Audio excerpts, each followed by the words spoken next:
నమస్తే విజయ గారు. నమస్తే ఉషా. టీనేజ్ వయసులో ఉన్న పిల్లలు ఎక్కువగా మొబైల్కి అడిక్ట్ అవుతూ ఉంటుంటారు. మొబైల్ మానేయడం ఎలా, మొబైల్ చూడకుండా ఎలా చేయాలి, ఇలా కాకుండా చేతిలో ఉన్న మొబైలే ఈ విధంగా హెల్ప్ అవుతుంది అనడానికి ఏమైనా ఉంది అంటారా? అంటే వాళ్ళు ఏం నేర్చుకోవాలి, ఏది ఖచ్చితంగా అవేర్నెస్ తీసుకోవాలి అంటారు దానికి సంబంధించి? అలా ఏదైనా మనం చెప్పొచ్చు అంటారా మొబైల్ గురించి? తాకట్టులో ఉన్న బంగారాన్ని విడిపించి ఆ రోజు ఆన్లైన్ రేటుకే మేము కొంటాం. Sharma gold company.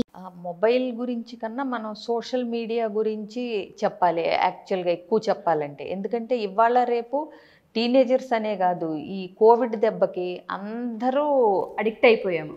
ఫోన్లకి మొబైల్స్కి ఎడిక్ట్ అయిపోయారు, ఇంక్లూడింగ్ పెద్దాళ్లతో సహా. ఎందుకంటే బయటికి వెళ్ళేది లేదు, ఏం చేసేది లేదు. ఆ ఎడిక్షను తర్వాత కూడా కంటిన్యూ అయిపోయింది. ఎందుకు అనేది అది కూడా చెప్తాను నేను. ఎస్పెషల్లీ ఇప్పుడు పెద్దవాళ్ళు, రిటైర్ అయిపోయిన వాళ్ళు ఏదో సోషల్ మీడియాతో ఎడిక్ట్ అయిపోయి ఫోనులు చూసుకుంటా కూర్చున్నారన్న వాళ్ళకి పెద్ద అంత నష్టమే ఉండదు. కళ్ళ ప్రాబ్లము, చెవుల ప్రాబ్లము వస్తాయి తప్పితే. బట్ టీనేజర్స్ కంటే వాళ్ళ స్టడీస్ ఎఫెక్ట్ అవుతాయి, వాళ్ళ యాక్టివిటీస్ ఎఫెక్ట్ అవుతాయి, వాళ్ళ దానివల్ల కెరీర్లు దెబ్బతింటాయి, ఇవన్నీ చాలా ఉంటాయి. సో కాబట్టి టీనేజర్స్కి ఎస్పెషలీ సోషల్ మీడియా గురించి నేను ఒక 3 విషయాలు చెప్తాను. ఇవి గనక తెలిస్తే ఎంతో కొంత దాని నుంచి బయటపడే అవకాశం ఉంటుంది. మొబైల్ ఫోన్ అంటే వాళ్ళు ఏముంది ఉషా, సోషల్ మీడియానే కదా. అవునా? ఫేస్బుక్ అని, ఇన్స్టాగ్రామ్, ట్విట్టర్, వాట్సాప్, రీల్స్ చేయటం అని, ఇదే కదా ఫోన్ పట్టుకునేదే అందుకు. సో కాబట్టి నేను చెప్పదలుచుకున్న 3 విషయాలు ఏంటంటే, ఫస్ట్ థింగ్, నీ గురించి ఎవరో పట్టించుకోరు సోషల్ మీడియాలో. అర్థమైందా? ఆ విషయం తెలిస్తే అంటే ఏంటి, సోషల్ మీడియా జనరల్గా యాప్ ఏం కోరుకుంటుంది, నువ్వు ఇంకా ఇంకా వాళ్ళ యాప్ చూడాలని కోరుకుంటుంది.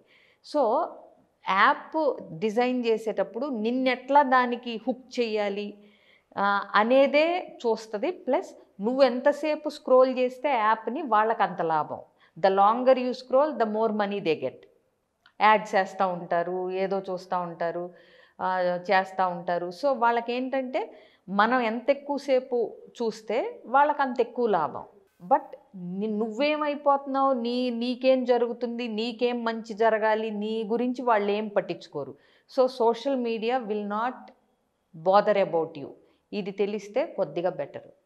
ఇంకొకటి, రియల్ లైఫ్ కనెక్షన్స్ కన్నా రియల్ లైఫ్ కనెక్షన్సే అల్టిమేట్గా హ్యాపీనెస్ ఇస్తాయి మనకి. సో ఎంతసేపు చాలామందికి చూస్తే ఒక పోస్ట్ ఏదన్నా పెట్టి ఇంకా వాళ్ళకి మనశ్శాంతి ఉండదు. ఎన్ని లైకులు వచ్చినాయి, ఎన్ని కామెంట్స్, ఏం కామెంట్స్ వచ్చినాయి, ఎంతమంది ఫాలోవర్స్ ఉన్నారు, ఇదే రంది. దానికోసమే వాళ్ళ రోజు దినచర్య మొదలయ్యే టీనేజర్స్ ఉన్నారంటే ఆశ్చర్యపోక్కర్లేదు. దాని నుంచి బిజినెస్ చేసుకునే వాళ్ళు ఉంటే అది ఒక రకం. బట్ సింప్లీ ఒక ఫ్యాన్సీగా ఒక ఫోటో దిగి దాన్ని పెట్టి దానికి ఎన్ని లైక్స్ వచ్చినాయి, ఏం కామెంట్స్ వచ్చినాయి, ఏం వచ్చినాయి, ఇవన్నీ నిజంగా నీకు అంటే మానసికంగా నువ్వు ఎదుగుతున్నావా, ఆనందాన్ని ఇస్తాయా అంటే లేదు. ఇన్ఫ్యాక్ట్ నీ లైకులను బట్టి నీ ఆనందం డిపెండ్ అవుతుంది. బట్ అదే టైంలో కనుక నువ్వు నిజంగా ఇప్పుడు ఒక రెస్టారెంట్కి వెళ్ళి ఫుడ్ తింటున్నానని చెప్పి ఫ్యాన్సీ కేక్స్, కప్ కేక్స్ ఇవన్నీ ఫోటో తీసి పెట్టి, దాని బదులు నిజంగా ఒక ఫ్రెండ్తో లేదా ఫ్యామిలీతో వెళ్ళి నిజంగా నువ్వు ఒక మంచి భోజనం చేసి వచ్చి వాళ్ళకి ఆనందాన్ని, నీకు ఆనందాన్ని, మంచి టైం స్పెండ్ చేసి ఆ బాండింగ్ పెంచుకున్నావు అనుకో, దట్ గివ్స్ ఏ మెమరీ. అవునా?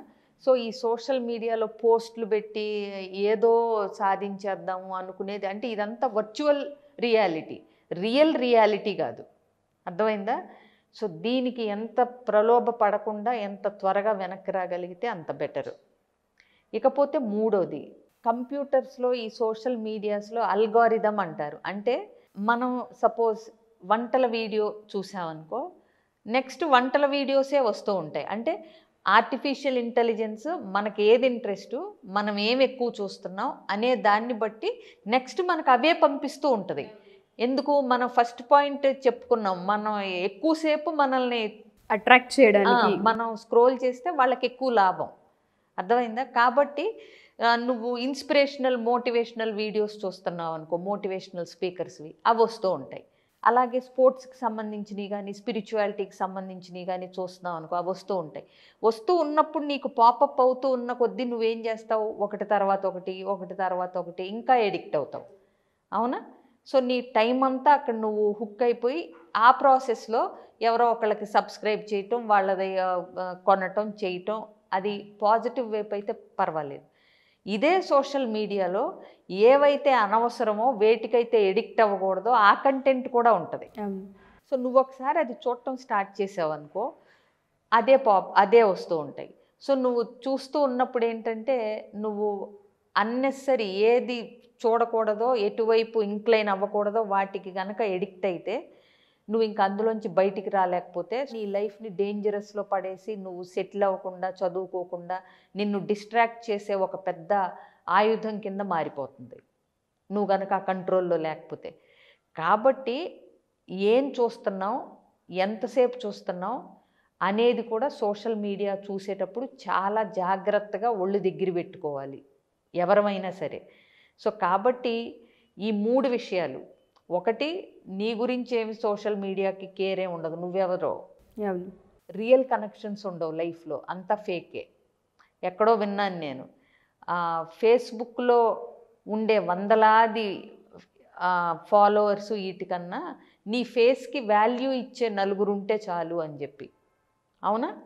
సో కాబట్టి ఫేస్బుక్ ఫాలోవర్సు, ఇన్స్టాగ్రామ్లో లైకులు వీటి కోసం వెంపర్లాడకుండా జీవితాన్ని బాగు చేసుకునే విధంగా గనక ఈ టీనేజ్లోనే ఆ సెన్సెస్లో ఉంటే ఈ సోషల్ మీడియా ప్రభావం నుంచి తప్పించుకుని గ్రహించి బయటపడితే బెటర్ అని చెప్పి ఈ 3 విషయాలు చెప్పాను నేను. ఎందుకంటే ఈ 3టికి టీనేజర్స్ బాగా కనెక్ట్ అవ్వాలి. ఈ 3 పాయింట్స్ మీద దృష్టి పెడితే ఎంతో కొంత సోషల్ మీడియాని మీడియాలాగా చూడండి.